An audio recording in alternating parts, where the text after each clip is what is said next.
SSC পরীক্ষা শেষ হওয়ার পর দীর্ঘ ছুটিতে অবশেষে আম্মু আর আব্বু আমাকে নিয়ে ঠিক করলেন আত্মীয়দের বাসায় বেড়াতে যাবেন। বহুদিন যাবত আমরা কোথাও যাইনি, বাড়ির ঝামেলা আর পড়াশোনার চাপের জন্য সব পরিকল্পনাই ভেস্তে গিয়েছিল। তাই এবারের সিদ্ধান্তটা ছিল একেবারেই আলাদা। প্রথমেই আমরা রওনা দিলাম সাতক্ষীরার উদ্দেশ্যে, সেখানে আমাদের এক চাচুর বাসা। আমি এর আগে কখনো তাদের বাড়িতে যাইনি, তাই একরকম নতুন অভিজ্ঞতার অপেক্ষায় ছিলাম। আম্মুর কাছে শুনেছি আগে নাকি তারা আমাদের বাসায় অনেক আসতেন, কিন্তু সময়ের ব্যবধানে যোগাযোগটা কমে গিয়েছিল। চাচুর বাড়িতে পৌঁছানোর সময় তখন সন্ধ্যা। গ্রামের ভেতরে বড়সড় বাড়ি, চারদিকে নির্জনতা, আশেপাশে আর কোনো বাড়িঘর নেই। খাওয়া দাওয়া শেষ করে সবাই যার যার ঘরে চলে গেল। আব্বু আম্মুর জন্য আলাদা ঘর ঠিক হলো, আর আমার জন্য যে ঘরটা দেওয়া হলো সেটা আসলে চাচুর মেয়ে মিতুর। আমিও খোলাখুলি বললাম, ছোটবেলা থেকেই আমি একা ঘুমাতে অভ্যস্ত, তাই একা থাকার ব্যবস্থাই ভালো। প্রথমে মিতু কিছুটা অস্বস্তি অনুভব করলেও পরে তাকে তার দাদির সাথে ঘুমাতে পাঠানো হলো। পরদিন সকালটা অন্যরকম ছিল। চাচির 6 মাস বয়সী ছোট্ট বাবুটার সাথে খেলা, আড্ডা আর হাসিতে সময় কেটে গেল। মিতুর সাথেও কথাবার্তা শুরু হলো। ও আমার থেকে 2 বছর ছোট, প্রায় 18 হবে। প্রথম দেখাতেই মনে হলো ওর ভেতরে এক ধরনের আলাদা সৌন্দর্য আছে, লাজুক অথচ সহজাত বন্ধুত্বপূর্ণ। গ্রামের বাড়ির মুক্ত বাতাস, নিরিবিলি পরিবেশে দিনগুলো দ্রুত কেটে যেতে লাগল। সন্ধ্যার পর একদিন চাচি বললেন আমাকে, বাবুটাকে কোলে নিয়ে একটু হাঁটতে বের হই। সাথে গেল মিতু। গ্রামীণ পথ, চারদিকে ফসলের জমি আর উপরে ঝলমলে জোছনা, সবকিছু যেন অন্যরকম লাগছিল। হাঁটতে হাঁটতে আমরা গ্রামের পথ ধরে এগিয়ে যাচ্ছিলাম। মিতু হঠাৎ থেমে দাঁড়াল, বল, এখানে দাঁড়ান, বাতাসটা কত সুন্দর লাগছে। আমি দাঁড়িয়ে গেলাম। বাবুকে বুকে নিয়ে ওর সাথে গল্প শুরু হলো। স্কুল, পড়াশোনা, স্বপ্ন, সবকিছু নিয়ে সহজ কথোপকথন। তবে মনে হচ্ছিল কথার আড়ালে কোথাও যেন লুকিয়ে আছে অচেনা ইঙ্গিত, যা আমি স্পষ্ট বুঝতে পারছিলাম না। রাত গভীর হলে ঘরে ফিরে এসে মোবাইলে বসেছিলাম। হঠাৎ হোয়াটসঅ্যাপে একটা মেসেজ এলো। নাম দেখে প্রথমে অবাক হলাম, চাচুর নাম, কিন্তু মেসেজের ভেতরকার ভাষা বুঝতে সময় লাগল না। আসলে মিতুই লিখেছে। কথোপকথনটা ছিল সাধারণ, কিন্তু ওর ভঙ্গিতে এক ধরনের রহস্যময় ইঙ্গিত ছিল। প্রথমে ভান করলাম কিছু বুঝিনি, কিন্তু ভেতরে ভেতরে কৌতূহল তৈরি হলো। পরদিন স্কুলে যাওয়ার পথে মিতু হঠাৎ জিজ্ঞেস করল, গত রাতে এলেন না কেন? আমি অবাক হয়ে বললাম, তোমার দাদি তো ঘরে ছিল, যদি জেগে যেত। মিতু তখন অভিমানী চোখে তাকিয়ে কিছুক্ষণ চুপ করে রইল। আমি মাথা নিচু করে হাঁটতে থাকলাম, কিন্তু বুঝতে পারলাম না কেন ওর প্রশ্নটা আমার মনে বারবার বাজতে থাকল। সেই রাতেও মিতুর মেসেজ এলো। কথায় কথায় বুঝতে পারলাম ও কিছু বলতে চাইছে, কিন্তু সরাসরি বলার সাহস পাচ্ছে না। আমি নিজেও দ্বিধায় ছিলাম, এটা কি শুধু বন্ধুত্ব, নাকি এর আড়ালে আরও কিছু আছে? গ্রামের নির্জন বাড়ি, চারপাশে নীরবতা, জোছনার আলো ভরা আকাশ আর সেই রহস্যময় কথোপকথন, সব মিলিয়ে আমি যেন এক অজানা টান অনুভব করছিলাম। মনে হচ্ছিল এই ভ্রমণ শুধু আত্মীয়দের সাথে দেখা করার নয়, এর ভেতর দিয়ে শুরু হতে যাচ্ছে এমন এক গল্প, যা হয়তো আমার জীবনের মোড় ঘুরিয়ে দেবে। চাচুর বাড়িতে থাকার দ্বিতীয় রাত ছিল সেটা।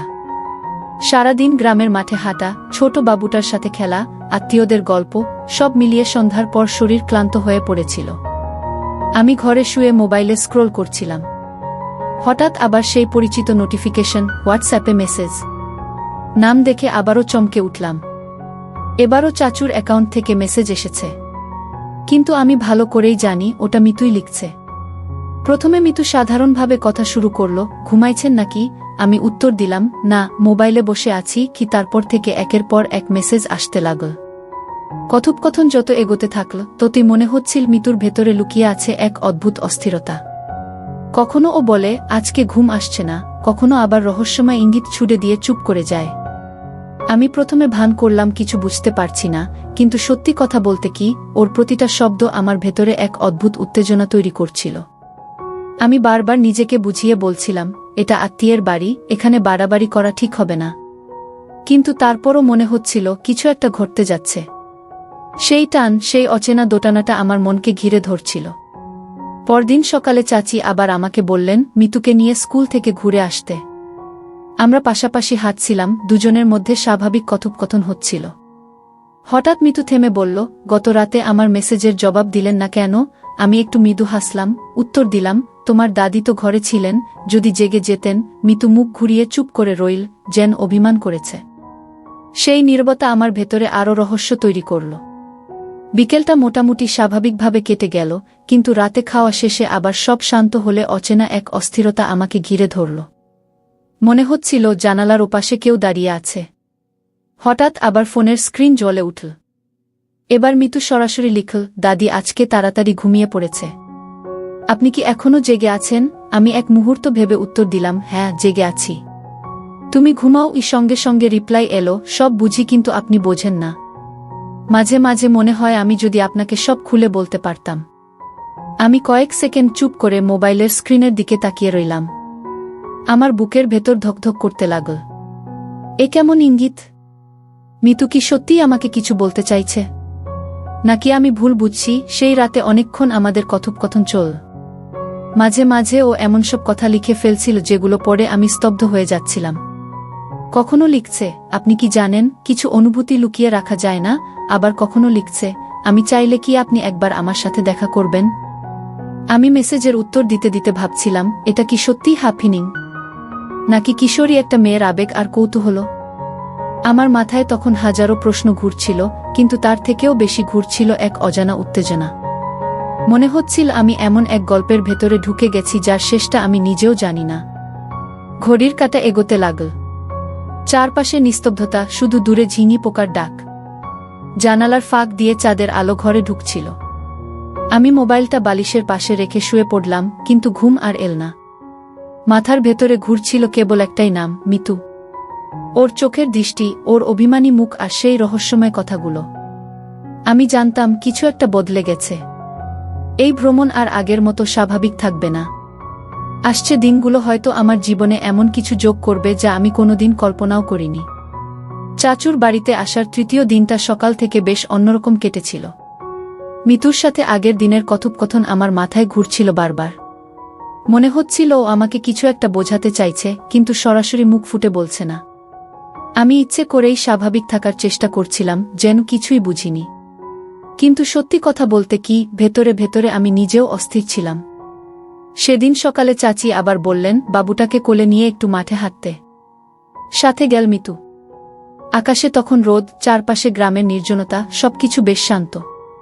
আমরা হাঁটতে হাঁটতে স্কুল, কলেজ, স্বপ্ন আর ভবিষ্যৎ নিয়ে গল্প করছিলাম। মিতু হঠাৎ বলল, আপনার সাথে কথা বললে মনে হয় সময় কত দ্রুত চলে যায়। আমি জানি না কেন, কিন্তু আপনার সাথে সব কথা খুলে বলতে ইচ্ছে করে। আমি হেসে উত্তর দিলাম, হয়তো আমি নতুন বলে মনে হচ্ছে তাই কি, কিন্তু মনের ভেতরে একটা অন্যরকম ধাক্কা খেলাম। বিকেল গড়িয়ে সন্ধ্যা নামল। সেদিনের রাতটা ছিল পূর্ণিমা। চারদিক ঝলমলে আলো ভরে উঠেছিল, গ্রামের রাস্তা চাঁদের আলো যেন রূপকথার মতো লাগছিল। খাওয়া দাওয়া শেষ করে সবাই যখন যার ঘরে চলে গেল, আমি শুয়ে পড়লাম, কিন্তু ঘুম আসছিল না। মোবাইলটা হাতে নিয়ে হঠাৎ দেখি আবারও মিতুর মেসেজ, আপনি কি জেগে আছেন? আমি লিখলাম, হ্যাঁ। কেন? মিতু উত্তর দিল, আমার ঘুম আসছে না। জানেন, কখনো কখনো মনে হয় আমি আপনাকে না বললে আমার বুকটা ফেটে যাবে। আমার বুকের ভেতর কাঁপুনি ধরল। কয়েক মুহূর্ত চুপ করে থেকে উত্তর দিলাম, কি বলতে চাইছ? ও লিখল, আজকে জোছনার রাত। জানালা দিয়ে আকাশ দেখলে মনে হয় কত স্বপ্ন জমে আছে সেখানে। কিন্তু কারো সাথে না বললে তো স্বপ্নেরও কোনো মানে হয় না। আমি চাইলে কি আপনার সাথে একটু কথা বলতে পারি? আমি ফোনটা বালিশে রেখে উঠে জানালার পাশে দাঁড়ালাম। বাইরে চাঁদের আলো আঙিনা ভেসে যাচ্ছে। কিছুক্ষণ ভেবে লিখলাম, তুমি তো আমার সাথে কথা বলছই। মিতু কিছুক্ষণ উত্তর দিল না। তারপর আবার লিখল, না, আমি মোবাইলে নয়, সামনাসামনি কথা বলতে চাই। আমি ভয় পাচ্ছি, তাই আপনাকে ডাকতে পারছি না। আপনি কি আমার ঘরের সামনে এসে দাঁড়াতে পারবেন? আমি থমকে গেলাম। ভেতরে দ্বিধা, কিন্তু একই সাথে এক অদ্ভুত টান। বাইরে সব নিস্তব্ধ, কেবল দূরে ঝিঙি পোকার শব্দ। ধীরে ধীরে পায়ে চাপা শব্দ করে আমি ঘর থেকে বের হলাম। বাড়ির ভেতরের আঙিনা পেরিয়ে মিতুর ঘরের সামনে এসে দাঁড়ালাম। কিছুক্ষণ পর ভেতর থেকে আস্তে আস্তে দরজা খুলল। অন্ধকারে শুধু চোখের দৃষ্টি বোঝা যাচ্ছিল। মিতু চুপচাপ দাঁড়িয়ে আছে, মুখে কোনো কথা নেই। কয়েক সেকেন্ড আমাদের চোখ একে অপরের সাথে লেগে রইল। সেই দৃষ্টির ভেতরে ছিল লুকানো অস্থিরতা, কৌতূহল আর এক অদ্ভুত আকর্ষণ। হঠাৎ মিতু ফিসফিস করে বলল, আমি জানি না কেন আপনাকে এসব বলছি, কিন্তু মনে হয় আপনার কাছে না বললে আমি স্বস্তি পাব না। আমার মনে হয় আপনি আমাকে বুঝবেন। আমি থেমে গেলাম, কিছুই বললাম না। শুধু মনে হচ্ছিল চারপাশের বাতাস যেন ভারী হয়ে উঠেছে। চাঁদের আলো জানালা দিয়ে ঢুকে ওর মুখে পড়ছিল, সেই মুখে ছিল কিশোরী এক রহস্য। আমরা কোনো শব্দ না করে একে অপরের দিকে তাকিয়ে রইলাম। মনে হচ্ছিল সময় থেমে গেছে। সেই মুহূর্তে আমার ভেতরে এক অদ্ভুত অনুভূতি জন্ম নিল। এটা কি বন্ধুত্বের বাইরে কিছু, নাকি কেবল কিশোরী মনের আবেগ? আমি কিছু বুঝতে পারছিলাম না। তবে একটা জিনিস স্পষ্ট বুঝলাম, আমার আর মিতুর সম্পর্কটা বদলে গেছে। আমরা আর শুধু আত্মীয় নই, এর ভেতরে কিছু একটা জন্ম নিচ্ছে। সেই অচেনা স্পর্শ, সেই নীরবতা, সেই চোখের ভাষা, সবকিছু মিলিয়ে মনে হচ্ছিল আমাদের দুজনের মাঝেই শুরু হয়েছে এমন এক গল্প, যার গন্তব্য আমরা কেউই জানি না। সেদিনের পূর্ণিমার রাতটা যেন আমার জীবনটাই বদলে দিল। মিতুর চোখের দৃষ্টি, দরজার আড়ালে দাঁড়িয়ে তার ফিসফিসে কণ্ঠ, সবকিছু মাথার ভেতর ঘুরছিল। ভোরে ঘুম ভাঙার পরও মনে হচ্ছিল আমি যেন এখনও সেই মুহূর্তের ভেতর আটকে আছি। সকালে আঙিনায় দাঁড়িয়ে চা খাচ্ছিলাম। দূরে নদীর পাড়ে মিতু সাদা ওড়না মাথায় দিয়ে হাঁটছিল। আলো হাওয়ায় ভেসে যাওয়া তার ছায়াটাকে দেখে মনে হচ্ছিল স্বপ্নের ভেতরে কেউ হেঁটে যাচ্ছে। আমি জানতাম আমার উচিত নয় এভাবে তাকিয়ে থাকা, কিন্তু চোখ ফিরিয়ে আনতে পারছিলাম না। দিনটা স্বাভাবিকভাবে কেটে গেল, কিন্তু আমাদের মাঝে একটা চাপা নীরবতা তৈরি হল। চোখাচোখি হলে দুজনেই অন্যদিকে তাকাচ্ছিলাম, অথচ সেই নীরবতাই যেন কথা বলছিল, অজানা কোনো গোপন ভাষায়। সন্ধ্যা নামতেই অস্থিরতা আবার শুরু হল। খাওয়া দাওয়া শেষে আমি ঘরে শুয়ে পড়লাম, কিন্তু ভেতরে ভেতরে অপেক্ষা করছিলাম। সত্যিই কিছুক্ষণ পর মোবাইলটা কেঁপে উঠল। মিতুর মেসেজ, আজকে কি আপনার ঘুম আসবে? আমার ঠোঁটে অচেনা হাসি ফুটে উঠল। লিখলাম, তুমি জিজ্ঞেস করছো বলে হয়তো আসবে না গি। কয়েক সেকেন্ড নীরবতার পর রিপ্লাই এলো, আমি চাইলে কি একটু আঙিনায় আসবেন? আমার বুক ধক করে উঠল। জানতাম এটা বিপজ্জনক। আত্মীয় স্বজন ভরা বাড়ি, যদি কেউ দেখে ফেলে? তবু মনে হচ্ছিল অদ্ভুত এক শক্তি আমাকে ঠেলে নিয়ে যাচ্ছে। ধীরে ধীরে পায়ের শব্দ চেপে বাইরে বেরোলাম। চাঁদের আলো আঙিনা রূপকথার মতো সাদা হয়ে আছে। মাঝখানে মিতু দাঁড়িয়ে, ওর চোখে এক অদ্ভুত আলো, যেন হাজারো কথা জমে আছে। আমি কিছু বলার আগেই ও এগিয়ে এসে বলল, আমি জানি আপনি আমাকে ভুল বুঝছেন, কিন্তু সত্যি বলছি, আমি জানি না কেন আপনাকে এভাবে টানছে। আমি রাতে ঘুমোতে পারি না, মনে হয় আপনি যদি পাশে থাকতেন। ওর কণ্ঠ থেমে গেল। চারপাশের নীরবতা যেন আরও গভীর হল। আমার ভেতরে কাঁপুনি শুরু হল। আমি ভেবেছিলাম কিশোরী এক আবেগ মাত্র, কিন্তু ওর চোখে তাকিয়ে বুঝলাম এটা তার চেয়েও গভীর কিছু। আমি কিছু বলতে গিয়ে থেমে গেলাম। শব্দগুলো যেন হারিয়ে যাচ্ছিল। শুধু চাঁদের আলো, ওর চেহারাটা মনে হচ্ছিল ভীষণ অসহায় অথচ অদ্ভুত সুন্দর। হঠাৎ মিতু এক পা এগিয়ে এল। বাতাসে ওর ওড়না উড়ে এসে আমার হাতে ছুঁয়ে গেল। সেই স্পর্শে বুকের ভেতর যেন বজ্রপাত হল। মনে হচ্ছিল আমি চাইলে এই মুহূর্তে সবকিছু থেমে যেতে পারে। আমরা দুজনেই চুপ, কেবল চোখের দৃষ্টি কথা বলছিল। আমি বুঝলাম এই নীরবতার ভেতরে লুকানো আছে এক ঝড়, যে ঝড় দুজনকেই ভাসিয়ে নিয়ে যাবে অজানা দিকে। সেই রাতে আর কিছুই ঘটল না। আমরা কেবল কিছুক্ষণ দাঁড়িয়ে থেকে ধীরে ধীরে আলাদা হয়ে গেলাম। কিন্তু বুঝলাম এড়িয়ে যাওয়া আর সম্ভব নয়। এই টান, এই আবেগ আমাদের ঘিরে ফেলেছে।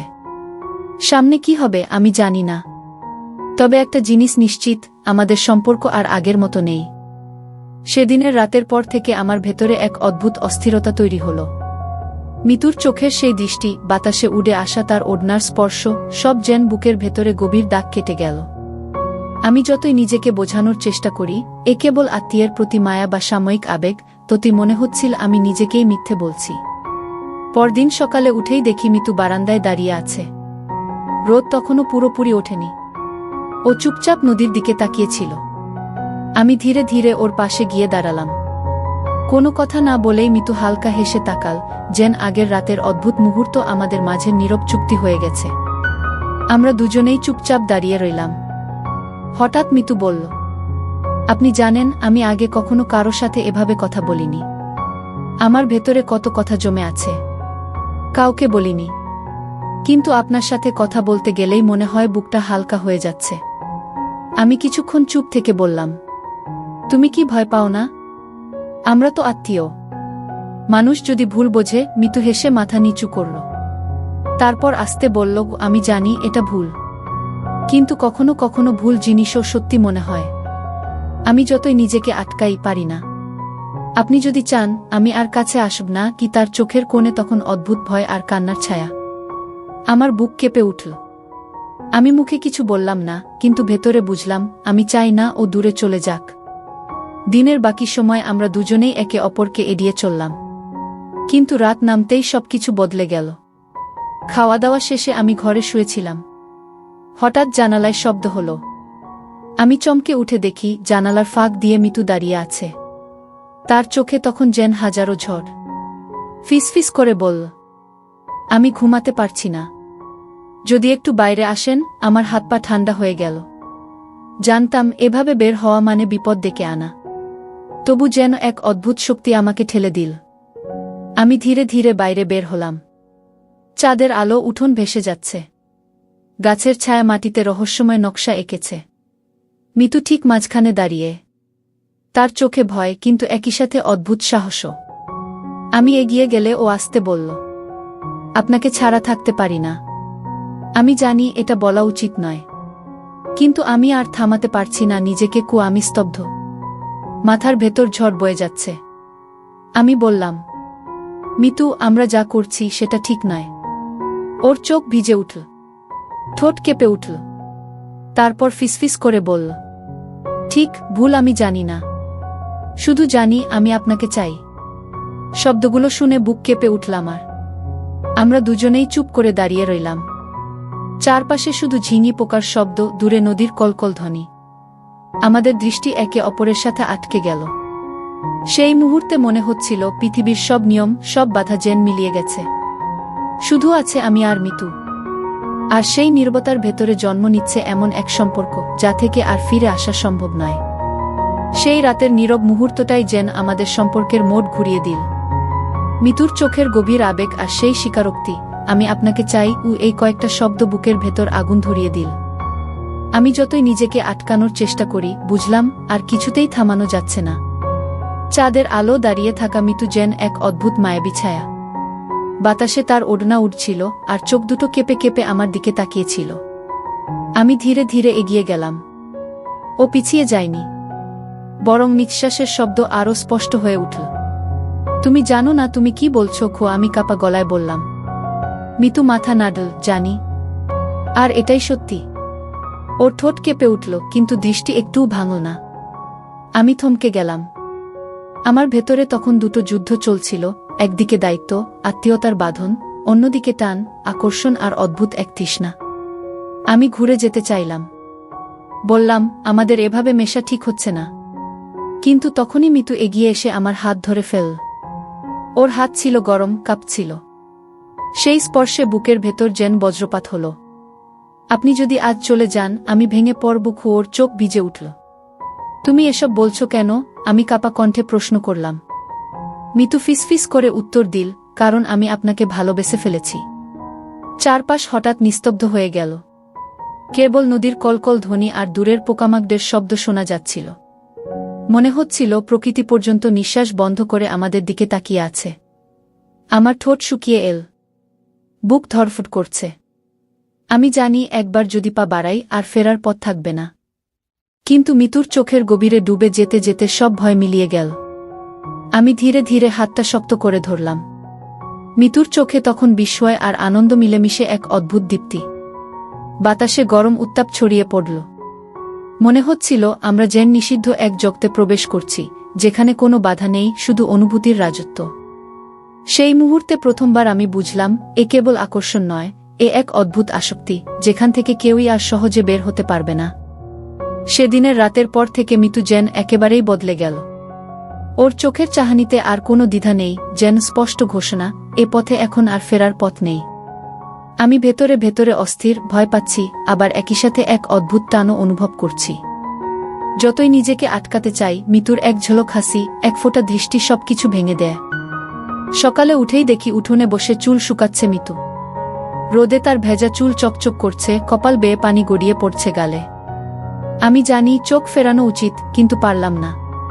মিতু হঠাৎ তাকিয়ে পড়ল, দৃষ্টি মিলতেই এক চিলতে হাসি দিল। মনে হলো সে বুঝে গেছে আমি কি ভাবছি। দিনটা কাটল নীরব টানাপোড়েনে। আমি চুপচাপ বই হাতে নিয়ে পড়ছিলাম। মিতু বারবার অকারণে আমার সামনে আসছিল।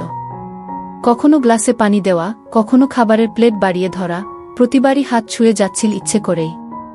আমার বুক ধড়ফড় করছিল, মনে হচ্ছিল সবকিছু কেউ দেখে ফেলবে। রাত নামতেই আবার একই খেলা। সবাই ঘুমিয়ে পড়লে জানালার কাছে নক করল মিতু। আমার হৃৎপিণ্ড প্রায় লাফিয়ে বেরিয়ে আসবে এমন অবস্থা। তবু বেরিয়ে গেলাম। উঠোন অন্ধকার, চারপাশে নিস্তব্ধতা। মিতু দাঁড়িয়ে আছে আগের মতো, চোখে সেই একই দুঃসাহস। আমি ফিসফিস করে বললাম, এভাবে বারবার ডাকো কেন? যদি কেউ দেখে ফেলে? মিতু আস্তে এগিয়ে এলো। তার নিঃশ্বাস গরম, কাঁপছিল শরীর। খুব কাছে এসে বল, আমি আর নিজেকে আটকাতে পারছি না। আপনার থেকে দূরে থাকলেই বুকটা ফেটে যাচ্ছে। আমি ওর দিকে তাকিয়ে রইলাম। কিছু বলার ছিল, কিন্তু শব্দ বের হলো না। হঠাৎ মিতু আমার হাত নিজের বুকের উপর রেখে দিল। মুহূর্তেই বুকের ভেতর ঝড় বয়ে গেল। ওর দেহ কাঁপছিল, চোখ বুজে ফিসফিস করে বল, শুনছেন? আমার হৃদস্পন্দন আপনার জন্যই কি আমার আর নিজেকে ধরে রাখা গেল না। সেই প্রথম আমি মিতুর চুলে হাত রাখলাম। মিতু চোখ মেলে তাকাল, চোখে জল, ঠোঁটে কম্পন। যেন সারা পৃথিবী থেমে গেছে এই মুহূর্তের জন্য। আমরা দাঁড়িয়েছিলাম অন্ধকার উঠোনে, কিন্তু ভেতরে ভেতরে আলো জ্বলে উঠেছিল। মনে হচ্ছিল আমরা এক অচেনা পথে পা বাড়িয়েছি, একটা এমন পথ যেখান থেকে আর ফিরে আসা সম্ভব নয়। সেই রাতের পর থেকে সবকিছুই যেন বদলে গেল। আমি জানতাম মিতুর কাছ থেকে দূরে থাকা দরকার, কিন্তু যতই দূরে যেতে চাই ততই সে আরও কাছে এসে দাঁড়ায়। ওর চোখের চাহনি, একটুখানি ছোঁয়া, সবই আমাকে ভেতর থেকে ভেঙে দিচ্ছিল। দিনের বেলাতেই টের পাচ্ছিলাম মিতু যেন ইচ্ছে করেই আমাকে উস্কে দিচ্ছে। রান্নাঘরে দাঁড়িয়ে আছি, ও হঠাৎ পাশে এসে পেঁয়াজ কাটতে বসে গেল। কাঁধে কাঁধ ছুঁয়ে গেল, আর সেই স্পর্শে বুকের ভেতর অদ্ভুত কাঁপুনি ছড়িয়ে গেল। আমি সরে যেতে চাইছিলাম, কিন্তু মিতু হালকা গলায় বলল, আপনি কি ইচ্ছে করেই দূরে যাচ্ছেন? কথার ভেতর ছিল স্পষ্ট অভিযোগ, আবার কেমন জানি আহ্বানও। সন্ধ্যার দিকে সবাই উঠোনে বসে গল্প করছিল। আমি চুপচাপ দূরে বসেছিলাম। হঠাৎ দেখলাম মিতু আমার দিকে তাকিয়ে হেসে দিল। সেই হাসি যেন সরাসরি বুক ভেদ করে ভেতরে ঢুকে গেল। আমি চোখ সরাতে চাইলাম, কিন্তু পারলাম না। মনে হচ্ছিল সে এক অদৃশ্য দড়ি দিয়ে আমাকে টেনে নিচ্ছে। রাত গভীর হল। চারপাশ নিস্তব্ধ। আমি চেষ্টা করছিলাম ঘুমিয়ে পড়তে। হঠাৎ আবার জানালায় হালকা শব্দ। বুক ধড়ফড় করতে করতে জানালার ফাঁক দিয়ে তাকালাম। মিতু অন্ধকারে দাঁড়িয়েছে, চোখে সেই একই ঝড়। আমি খুব ধীরে বাইরে বের হলাম। উঠোনে চাঁদের আলো ছড়িয়ে আছে। মিতু এক পা এগিয়ে এলো, নিঃশ্বাস গরম, চোখে অদ্ভুত দীপ্তি। আমি ফিসফিস করে বললাম, মিতু, আমাদের এভাবে দেখা করা উচিত নয়। ও ঠোঁট কামড়ে ধরে আসতে বল, কিন্তু আমি পারছি না। আপনাকে ছাড়া থাকতে পারছি না। আমার ভেতরের দেয়াল ভেঙে যাচ্ছিল। আমি সরে যেতে চাইছিলাম, কিন্তু মিতু হঠাৎ আমার হাত ধরে ফেল। সেই স্পর্শে যেন বিদ্যুৎ বয়ে গেল শরীরে। আমি থেমে গেলাম। মিতু ধীরে ধীরে আরও কাছে এলো। চোখে জল চিকচিক করছে, গলায় কাঁপুনি। আপনি যদি আজও আমাকে এড়িয়ে যান, আমি ভেঙে পড়ব। আমি কিছু বললাম না, শুধু তাকিয়ে রইলাম ওর চোখের দিকে। সেই চোখে তখন আর কোনো ভয় নেই, শুধু আকাঙ্ক্ষা। হঠাৎ মনে হলো চারপাশের সবকিছু মিলিয়ে গেছে, শুধু আমরা দুজন রয়ে গেছি। আমি আর নিজেকে আটকাতে পারলাম না। হাত দিয়ে ওর মুখ ছুঁতেই মিতু চোখ বন্ধ করে ফেল। শরীর কেঁপে উঠল। আমরা তখন দাঁড়িয়ে আছি চাঁদের আলো ভেসে থাকা উঠোনে, যেন পৃথিবীর সব নিয়মকানুনকে অগ্রাহ্য করে। মনে হচ্ছিল এক নিষিদ্ধ আগুন আমাদের গ্রাস করছে। আমরা দুজনেই জানি, এ আগুনে জ্বললে হয়তো পুড়ে ছাই হয়ে যাব, কিন্তু তারপরও ফিরে আসা আর সম্ভব নয়।